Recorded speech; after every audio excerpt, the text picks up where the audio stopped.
إن الحمد لله نحمده ونستعين به ونستهديه ونعوذ بالله من شرور أنفسنا ومن سيئات أعمالنا إنه من يهده الله فلا مضل له ومن يضلل فلا هادي له ونشهد أن لا إله إلا الله وحده لا شريك له ولا مثل له ولا مثيل له ولا ند له ولا ضد له ونشهد أن سيدنا وسندنا وأسوتنا وقدوتنا وسراجنا المنير محمدًا عبد الله ورسوله وصفيه من خلقه وحبيبه صلوات الله عليه وعلى آله وأصحابه ومن استنى بسنته إلى يوم الدين. اللهم صل على محمد وعلى آل محمد كما صليت على إبراهيم وعلى آل إبراهيم إنك حميد مجيد وبارك على محمد وعلى آل محمد كما باركت على إبراهيم وعلى آل إبراهيم إنك حميد مجيد.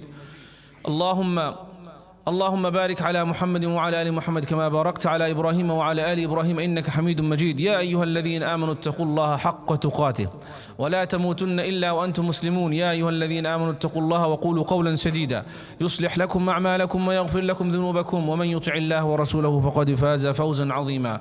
يا أيها الذين آمنوا اتقوا الله وكونوا مع الصادقين. وبعد فقد قال الله جل جلاله في كتابه أعوذ بالله من الشيطان الرجيم ومن آياته أن خلق لكم من أنفسكم أزواجا لتسكنوا إليها وجعل بينكم مودة ورحمة إن في ذلك لآيات لقوم يتفكرون. وقال النبي صلى الله عليه وسلم تزوجوا الودود الولود فإني مكاثر بكم الأمم يوم القيامة. وبعد.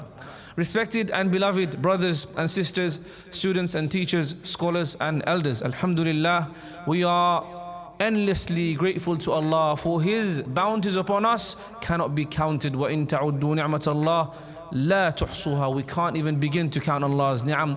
But as a Muslim, as a person of conscience, our wajib is that we are thankful. Ya Rabbi, Alhamdulillah.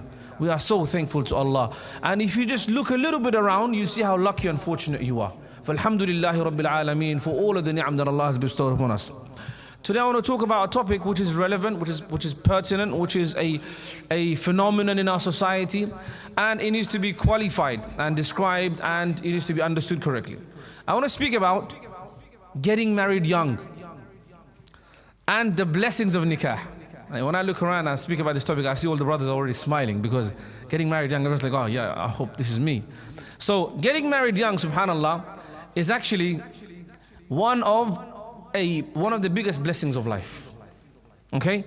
Marriage, we already know, and I speak about this topic repeatedly because this is a topic that concerns every household. Wherever you go, every few households, this marriage situation is either, mashallah, most cases we expect is very good, but there are problems, there are struggles, there are difficulties.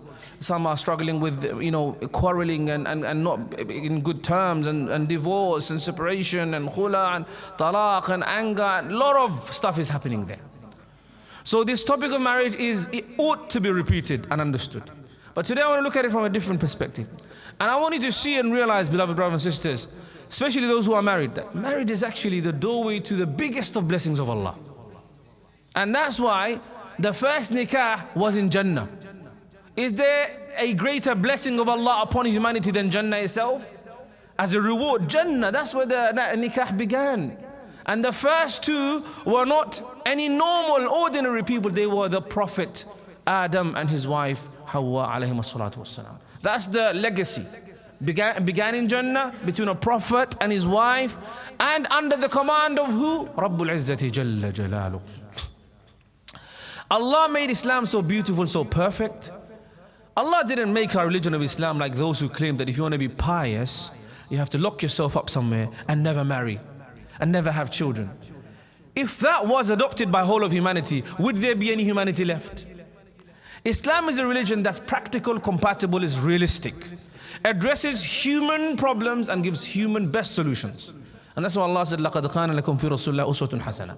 Everything in Islam is the best solution for all of your problems. Financial problems, Islam has the best solution. Marital problems, Islam has the best solution. Social problems, Islam has the best solutions.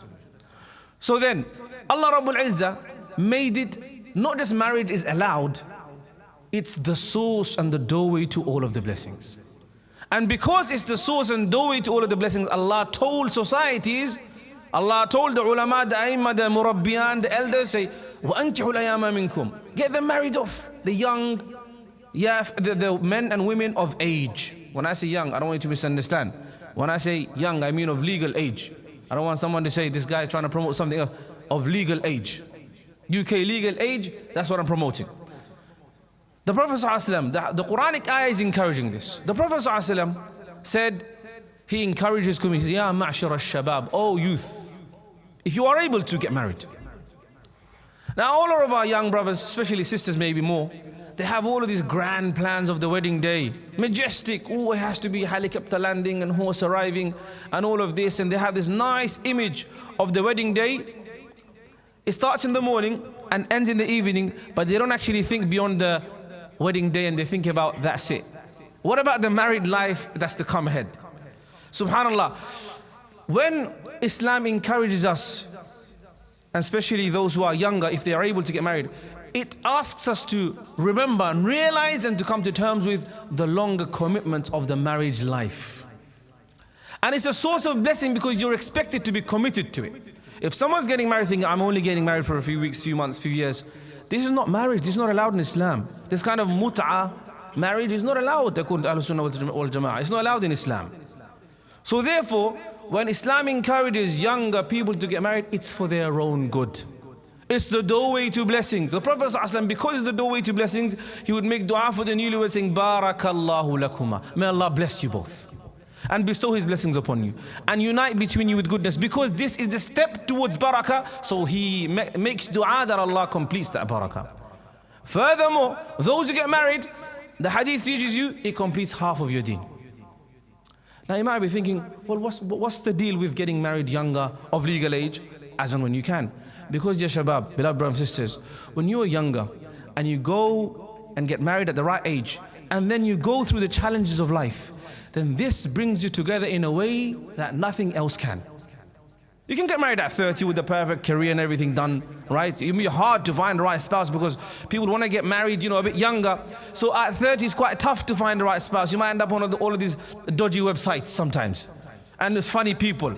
All of the funniest people of society end up on these craziest websites. I'm not discouraging, finding a spouse through online means, but there's a lot of strange stuff in the online world when it comes to searching for spouses. Khalas, you decide to get married later on, but now you're both established, mashallah, tabarakallah. That's what society expects you. Or you have to have everything in place before you get married. But subhanallah, by that age, you are already a completely separate person, and this expectation of adapting, growing, maturing, and molding to each other, the chances are less. When you're younger, you're growing together, you face challenges together, you may see financial struggles together, you may see physical struggles together, but all of this, ya shabab, brings you together, brings you united. And that's why, have you seen in household, siblings, brothers and sisters, they are sometimes very different in character. One has more anger, one has more compassion, one just wants to jump up and down, another one is a bit more calm. But it's the fact that they go through challenges together in life, it brings them together. So they might say, I hate your guts. But if someone comes and punches that person, they'll say, well, that's my brother. That's my sister, how dare you? Because that inner connection is still there. Biological, but also from the experience of difficulty growing up together as children in the same household, especially if you have strict parents, and I know this firsthand. If you have strict parents, then it brings the siblings together even more. So then, when you, mashallah tabarakallah, in the correct way, with the idhn, with the consent, in the correct Islamic way, choose to get married at a younger age, of legal age, then this brings you actually together as you grow together. And I've encouraged from a long time ago, this whole concept of, mashallah, a lot of people go to university. And those who live in the West, you know what university life is like. They say this is a way to explore all of your desires. Wal-'iyadhu billah. So that, now a lot of these young shabab, they are falling into a lot of sin. It's upon the communities, a'imma, mashayikh, to see that this is a fact, this is a reality. It's happening. There's no point of denying it. Wallahi, there are many parents who would be okay with their children doing haram, even to the extent of zina, as long as they don't get married young. Where did they get this from? This is the truth. If someone gets married young, correct way, And even afterwards, it didn't work out. And even afterwards, they decided that they have to separate their ways. At least they did halal. At least they followed the correct shari'i instruction. Instead of doing years of haram, and then they say, okay, let's now make it halal. And in most cases, that's not even the case. They say, okay, no, it's not working out, let's go a different way. So years of haram, for what? Pathway to Jahannam. May Allah protect us. So now it's upon you as a parent, as a guardian, to realize that if my, teenager, 18-year-old son or daughter is going to university, has an interest to get married, and they are mature as well, and they will be able to fulfill the commitments as a husband or as a wife, okay, and they may need to move in together a bit later, when they're a bit more financially, but right now they can indeed get their nikah done, they can be legally made halal. And what's the harm? What's stopping you? You tell me, what is the shari'i prohibition in that? Yes, I understand your precautions and understand the things that are playing in your mind. What if afterwards the nikah is done and many months later they decide not to carry on? That's also a true fact. So therefore I encourage all young people, if you do decide to get married young, you must be making a lifelong commitment. Marriage is not a jacket that you go and buy and you change afterwards. A lot of our young people are spoiled nowadays. I gotta say it. They can't tolerate commitments. They can't tolerate the responsibility of doing things regularly for a long time. They just want to change quick because they're social media kids. They eat from Uber Eats. Food comes to your door in 10 minutes. Khalas, they book their tickets and they go. It's just everything so smooth and easy. So they think, wow, marriage is supposed to be you click a button, it's happy. You click a button, it's fine. You click a button and she loves me. And you click a button and he's so romantic. It doesn't work like that. This is not TikTok. TikTok is TikTok. Life is not the same. Life is separate. A lot of social media is fake. I know because I see. Don't think that person is depicting, oh, my life could be like that every day. It's like they're flying in the sky. Every day is magical. This is not reality. This is entertainment. And those people are entertaining you and they're making money from the entertainment, from those clicks and those likes and the shares and those views. So forget that for a minute. The reality is on the ground, you as a young person, or even any marriage for that fact, will face challenges. Let me ask you this question. If anyone deserved a marriage with no problems, it would be the Prophet ﷺ, right? No one deserves it more because there is no one more pious than him. You can't be more pious than the Prophet ﷺ. And yet the Prophet ﷺ faced challenges in his marriages. He had to do i'tikaf in the masjid for a month because of a dispute with some of his spouses. On one occasion, he was in the household and there was a dispute between him and Aisha radiallahu anha wa ardaha. And Sayyidina Abu Bakr as-Siddiq came and got involved, and there's a longer story. But the point is, these things happen. It's a part of human life. Now, if you see a problem, and if you see, oh, there's a dispute, I have to run a mile. And if you think, well, this guy's arguing with me now, so how is he gonna, I can't imagine anything else, and khalas, I've lost all hope. Then you are living in La La Land. You are living in some dream imagination. This is not Narnia, ya Habibi. This is life. Challenges, problems, conflicts, arguments, things happen. But you have to find a way to overcome them. Speak to your parents. Speak to your mom. Speak to your dad, those who are in the first generation. See how many struggles, how much difficulty, how many difficult times they had to overcome to keep together. But that only brought them closer. If at the first sight of any difficulty, I'm running, then no one would go to the gym and work out. Oh, it's too hard to lift weights, I'm running. Khalas, you're going to be forever a skinny guy who's weak or an unfit person, right? But you have to face those challenges to achieve and to harvest the fruits. So yes, once again, Islam is in support of halal, shari'i, correct, sunni, nikahs, which are within the legal framework, but with a commitment from both the husband and the wife, the young couple, that they will see this through despite the challenges. They have to remain committed. And all of that, ultimately the blessings come from piety and taqwa with Allah.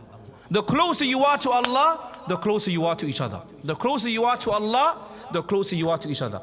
The further you move away from Allah, the more distant you are from each other. May Allah give us all understanding and tawfiq, and allow for us to take a good message from this khutbah and not see it negatively. وأقول قولي هذا وأستغفر الله لي ولكم.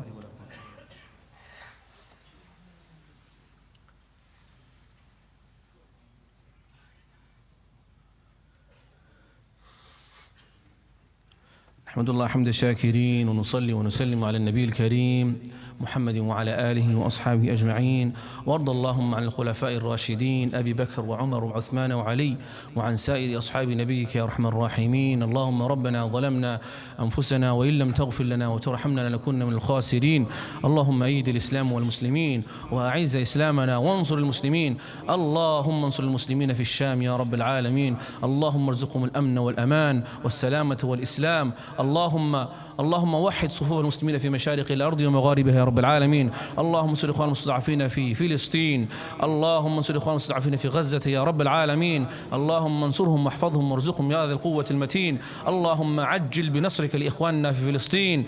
اللهم أهلك الظالمين بالظالمين وأخرجنا من بين أيديهم سالمين. اللهم ربنا هب لنا من أزواجنا وذرياتنا قرة أعين واجعلنا للمتقين إماما. وصل اللهم وسلم على نبينا محمد وعلى آله وأصحابه أجمعين، وأقم الصلاة.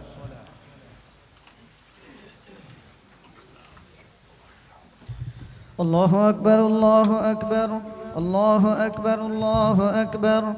أشهد أن لا إله إلا الله، أشهد أن لا إله إلا الله، أشهد أن محمدا رسول الله، أشهد أن محمدا رسول الله. حي على الصلاة، حي على الصلاة، حي على الفلاح، حي على الفلاح. قد قامت الصلاة، قد قامت الصلاة. الله أكبر الله أكبر، لا إله إلا الله.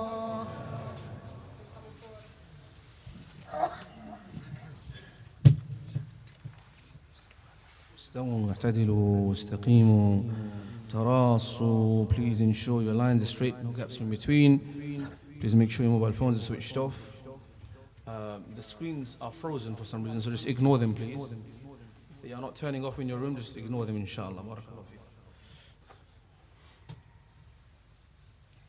استووا واعتدلوا. الله.